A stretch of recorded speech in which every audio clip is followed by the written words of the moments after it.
I always feel like it's going to be a short week, and then it's not.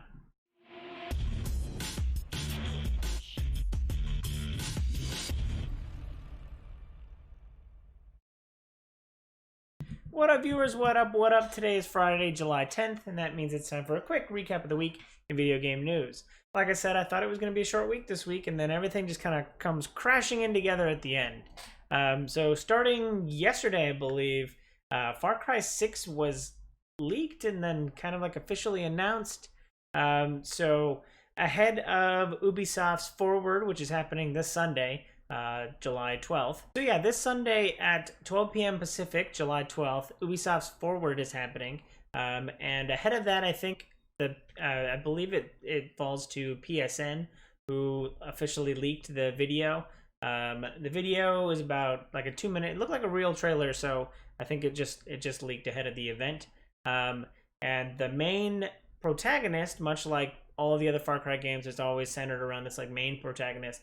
The main protagonist is played by Giancarlo Esposito from Breaking Bad, the Los Pollos Hermanos character. I really liked his character. And I think there had been rumors about him participating in a video game ahead of this. And so now we know that it's Far Cry 6. Far Cry 6 seems to be a prequel. It seems to be a prequel to Far Cry 3.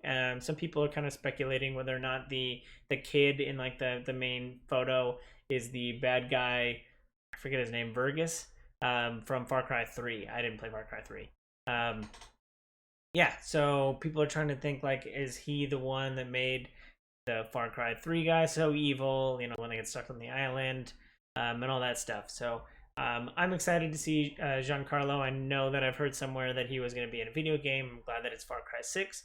I liked Far Cry 5, so maybe I'm now a Far Cry fan, or at least a fair weather Far Cry fan. So I'm looking forward to hearing more at Ubisoft's Forward this Sunday. Today, Nintendo had a Treehouse that they announced yesterday and then happened today. I tried looking for it, and I remembered it's a Treehouse and not a Direct, and I don't quite know the difference between the two. But Nintendo had a Treehouse. This one was focused specifically on Paper Mario and then an unannounced title. I watched a little bit of the gameplay.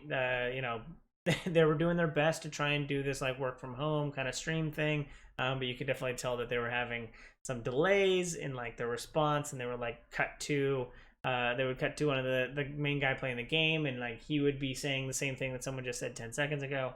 There's some audio delays, but I didn't think I was interested in Paper Mario. This one this made me make it look a little bit more fun, but I still think the combat just seems a little kind of easy and down to earth, like very simple. And so, you know, yeah, so I just don't know if that's my kind of game. Try and convince me down in the comments to say that the game looks great, but the game does look a little wishy-washy to me. Sony has been throwing around some big money. Sony and Epic announced a Sony announced a partnership with Epic. They are investing $250 million into the company. I didn't think this was too surprising. The first two things that went to my head were Epic, besides being the creators of Fortnite, also are the ones that manage and build the Unreal Engine. Back in early June at the PlayStation 5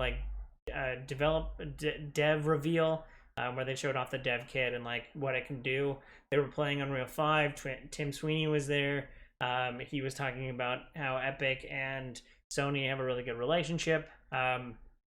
So that was the main thrust of what I thought. Also, obviously, maybe they're gonna, put Spider-Man in Fortnite, or maybe there's some parts of that too. So I think it works a little bit of both ways, but it just was like, it was an investment towards their partnership. It wasn't like Sony's trying to take over Epic from Tencent or something like that. But it was a big play. So it was interesting to see, like in the headlines, that they put $250 million into Epic.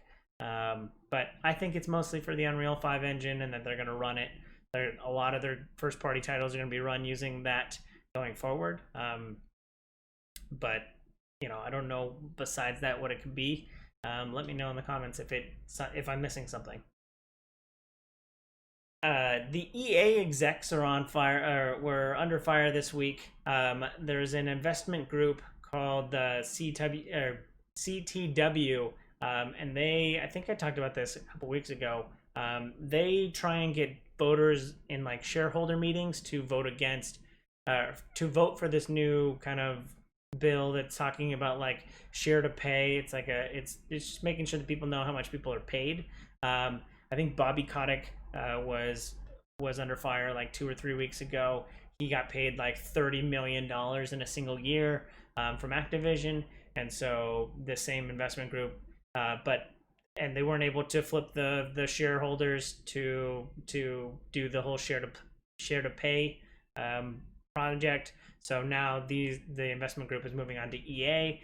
They announced like the CFO and the CEO, they paid themselves like $7.5 million bonuses like twice in a single year, and so they were just kind of going through and trying to bring that to light, and again trying to get shareholders to vote to make it more reasonable.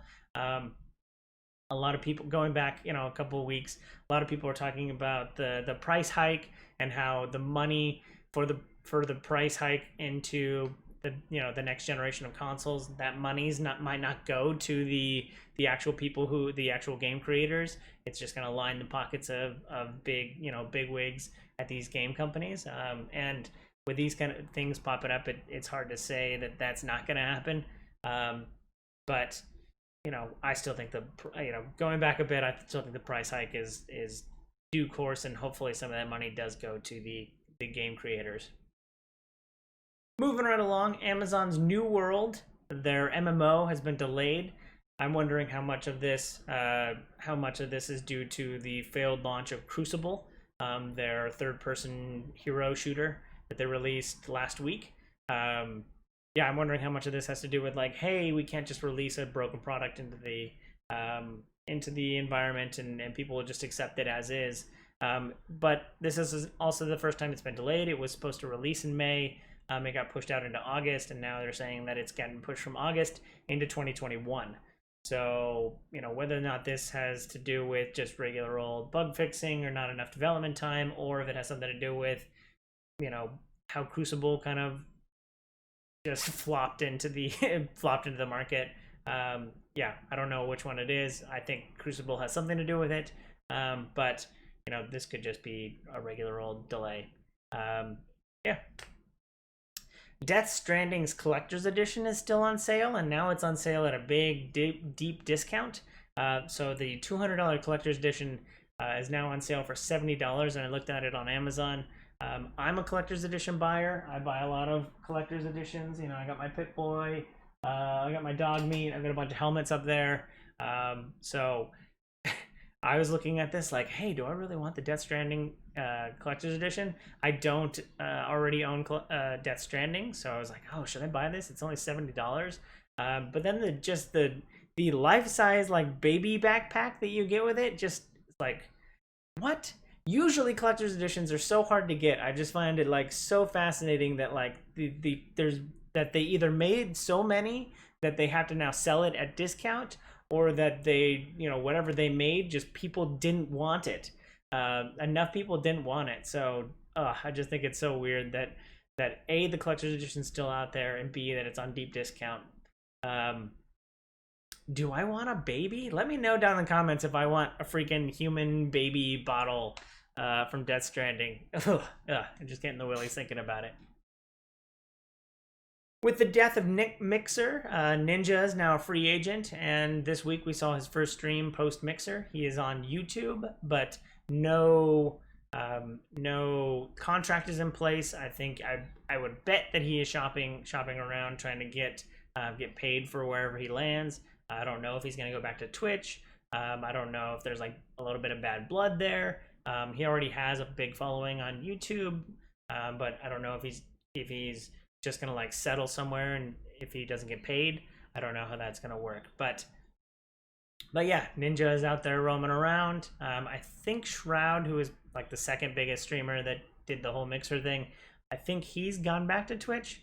So whether or not Ninja lands somewhere, I don't think anybody's actually going to Facebook game. Well, I think the the mid-tier influencers and streamers.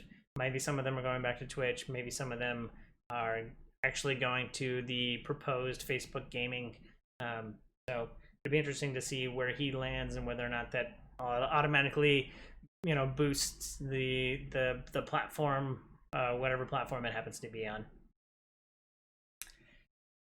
Vampire the Masquerade is like going everywhere with its IP. They're really shopping it around, much like the Warhammer IP. I appreciate it when like an IP is kind of spread around and other developers get access to it and don't have like an exclusive lock on a specific IP.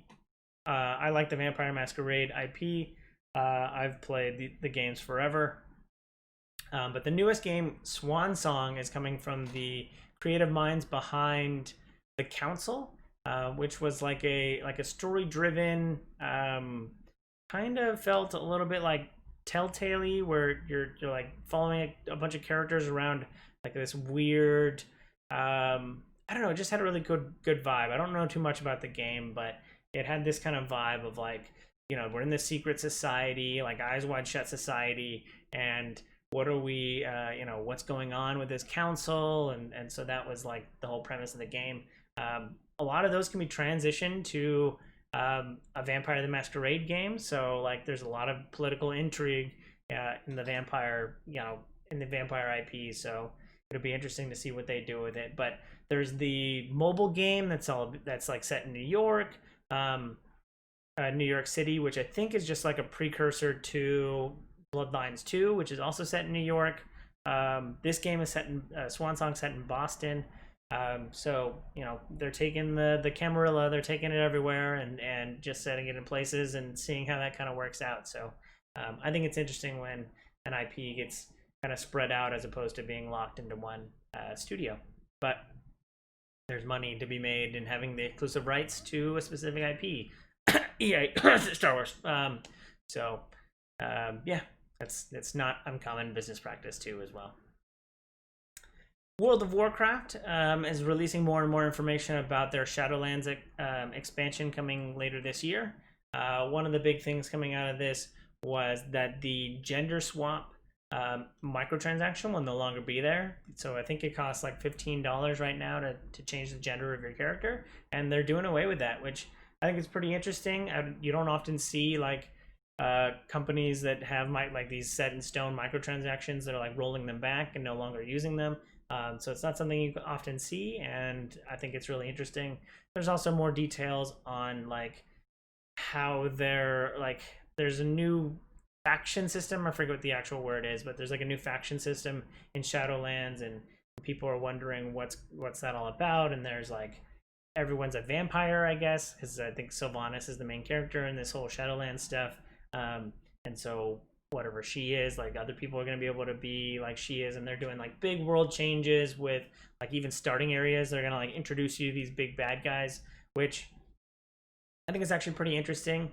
The starting areas for a lot of the different factions or characters or races haven't really changed a lot since the game launched back in 2004. And so just like introducing people right on the gate who are starting new and fresh to the like who the big bad guys are for this expansion, I think is actually really interesting. And I hope to learn more about it. But whether or not that means that I turn on my World of Warcraft subscription again, which, God, I don't even know when was the last time I played World of Warcraft, but the Shadowlands stuff has me a little intrigued, so maybe I'll poke my head back in.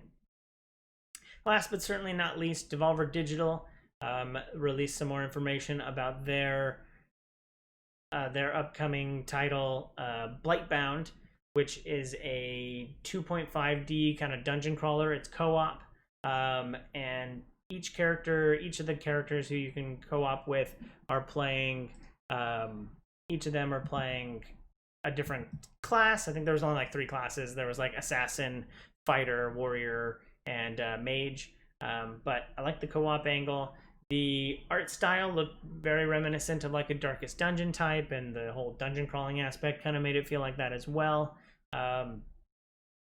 Yeah, I thought it was really interesting. it's so funny because like when I typed in, I was like looking up more about Devolver Digital. I don't always keep track of them as a publisher, and then like all of a sudden I type them in and I see like My Friend Pedro was a Devolver Digital game. I knew Contagion or Carrion was because I saw that at last year's Devolver Digital showcase. So, but I never keep track of them as a publisher. They're one of the few publishers I don't keep track of. But this game looked really cool. It really stuck with me. I really like the art style, and I've been playing a lot of Darkest Dungeon lately, so maybe I'm just kind of in that mood. I think it's coming to early access at the end of this month, July 29th.